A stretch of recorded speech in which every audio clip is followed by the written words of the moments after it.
Premier ministre chef du gouvernement, l'ambassadeur Alamai Halina, a présidé ce mercredi 3 septembre 2025 une réunion stratégique consacrée à l'éducation.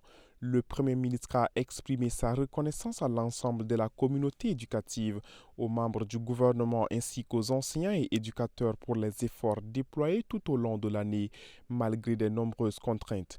Quelques difficultés rencontrées au cours de l'année 2024-2025 ont été évoquées, notamment la mise en œuvre intégrale de la gratuité de scolarité pour les filles, le déficit d'établissements scolaires et académiques, notamment dans les zones rurales et périurbaines.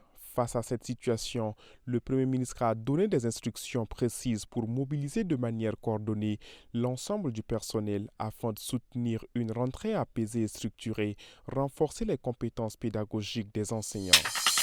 Le ministère des Finances, du Budget et du Plan a abrité une réunion stratégique du comité technique pour la lutte contre les inondations ce 3 septembre. Cette rencontre a rassemblé les maires d'arrondissement, la mairie centrale, des représentants des ministères sectoriels ainsi que des partenaires techniques et des experts. L'objectif était d'évaluer l'évolution de la saison pluvieuse en cours et d'examiner les interventions déjà déployées pour protéger les zones vulnérables. Selon le comité, la situation reste pour l'instant sous contrôle, mais une vigilance accrue demeure indispensable. Dans un communiqué signé ce mercredi, l'autorité a exprimé son inquiétude face à la prolifération récente des pages Facebook prétendues médias en ligne à N'Djamena et à l'intérieur du pays. Ces pages qui usurpent abusivement les noms des provinces, départements, chefs-lieux et lieux symboliques se présentent souvent sous des identités proches des médias reconnus.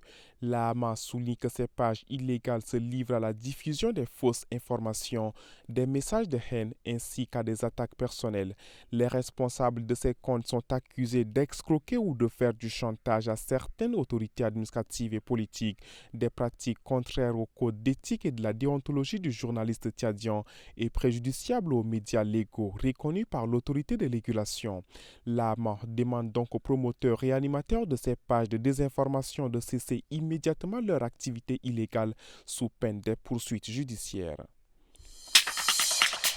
Un drame s'est produit ce mercredi 3 septembre dans la sous-préfecture de Miabé, province de la Tandilé. Un jeune homme polygame, père de 3 enfants, nommé Tarassoum Jacques, a perdu la vie après avoir été attaqué par un éléphant.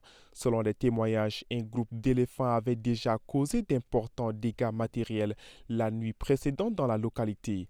Le lendemain matin, alors que la victime se rendait à son champ, elle a croisé l'un de ses pachydermes. L'animal l'a violemment agressé, entraînant son décès sur le coup.